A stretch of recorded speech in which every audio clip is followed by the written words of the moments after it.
মরণ ঘটেছে তার ব্রেন আর কাছে ছিল। যদি কোনো মিরাকুলাস কিছু ঘটে, অলৌকিক কিছু ঘটে, তাহলে হয়তো তাকে আবার সবার মাঝে ফিরে পাওয়া যাবে হয়তো।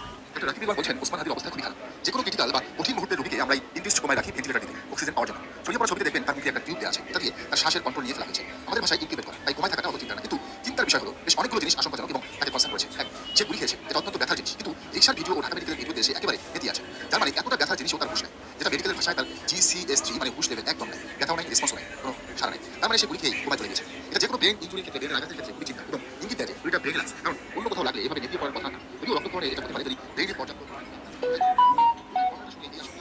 রিক্সায় গুলি করা হয়েছে মোটরসাইকেল, তার মানে গুলি নল ছিল উপরের দিকে, কারণ রিক্সায় বসা মোটরসাইকেলের চেয়ে একটু উঁচু। তার মানে কাঁধ বা গালে গুলি লাগলেও গুলি টার্গেট ছিল উপরের দিকে, তার মানে গুলিটা খুব সম্ভবত ব্রেনে লেগেছে, মাথায় লেগেছে। না লাগলেও ওই জায়গায় অনেক অনেক গুরুত্বপূর্ণ ব্লাড ভেসেল, নার্ভ আছে, যেগুলো ড্যামেজ হলেও ব্রেনে প্রভাব পড়ে। ওসমান হাদির গুলিবিদ্ধ হওয়া নিয়ে বিশেষজ্ঞ আহমেদ হোসেন লিখেছেন, এক, হাদিকে মাথায় গুলি করার পরিকল্পনা ছিল। দুই, গুলি রিক্সায় চলন্ত থাকার কারণে গুলি মাথায় পড়ে যায়নি। যাকে মাঝে গুলি করা হয়েছে এবং শরীরের যে অংশ গুলির জন্য বেছে নেওয়া হয়েছে, এটা আমাদের বলে তাকে হতার জন্য গুলি করা হয়েছে, ভয় দেখানোর জন্য নয়। আত্মাই বা শুটার একজন অভিজ্ঞ সাবধান যে চলমান লক্ষ্যবস্তুকে সাফল্যের সাথে গুলি করতে সম্ভব। গুলির ধরন এবং তা কোন দেশে বানানো তা দিয়ে তার পরিচয় বের করা সম্ভব। এটা কালো বাজারে কেনা হয়।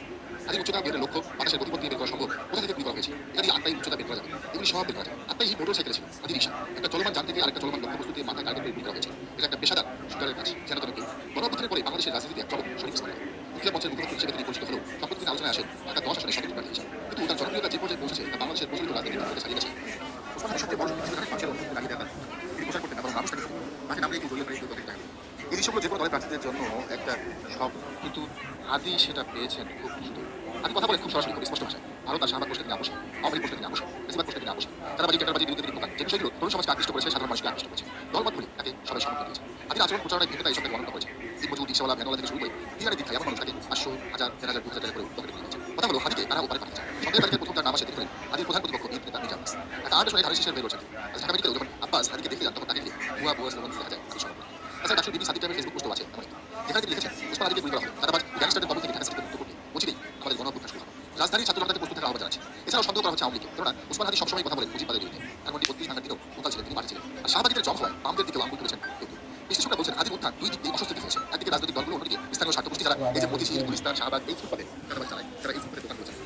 কারণ তিনি ছিলেন নিয়ন্ত্রণের বাইরে, তিনি কোনো দলের ভাষায় কথা বলেননি, কোনো গোষ্ঠীর সুবিধা দেননি, সরাসরি সব চাঁদাবাজদের বিরুদ্ধে কথা বলেছেন। এদিকে মির্জা আব্বাসের লোকেরা হাদির প্রচারণায় নানাভাবে সমস্যার সৃষ্টি করেছে। দফায় দফায় হেনস্থার শিকার হতে হয়েছে তার। তার উপর পানি নিক্ষেপ করা হয়েছে। আর আওয়ামী লীগের বারণ নাইটিভের বিরুদ্ধে ক্ষুধার বক্তব্যের কারণে পলাতক দলটির কাছেও হাদি ছিল এক আতঙ্কের নাম। ভারতের আধিপত্যবাদের বিরুদ্ধে এক কোচিং নাম ছিল। এদিকে বিএনপি আর লীগের লোকেরা বলছে হাদিকে নিয়ে সব নাটক করছে, ভোটে জিততে এইসব করছে। সে যাই হোক, শান্তিনগরের ঘটনায় আজ তিনি গুরুতর অবস্থায় ঢাকা মেডিকেল কলেজে হাসপাতালে আছেন।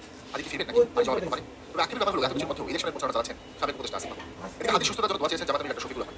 এক বিবৃতিতে তিনি বলেন, ইনকিলাব পর্যায়ের মুখপাত্র ঢাকা 8 আসনের স্বতন্ত্র সংসদ সদস্য প্রার্থী শরীফ ওসমান হাদি গুলিবিদ্ধ হওয়ার ঘটনায় আমি গভীর উদ্বেগ প্রকাশ করছি। বর্তমানে তিনি ঢাকা মেডিকেল কলেজ হাসপাতালে জরুরি বিভাগে চিকিৎসাধীন আছেন বলে হাসপাতাল কর্তৃপক্ষ নিশ্চিত করেছে। কোনো রাজনৈতিক প্রতিযোগিতা বা মতহীনতার কারণে এ ধরনের সহিংসতা কখনোই গ্রহণযোগ্য নয়। আমি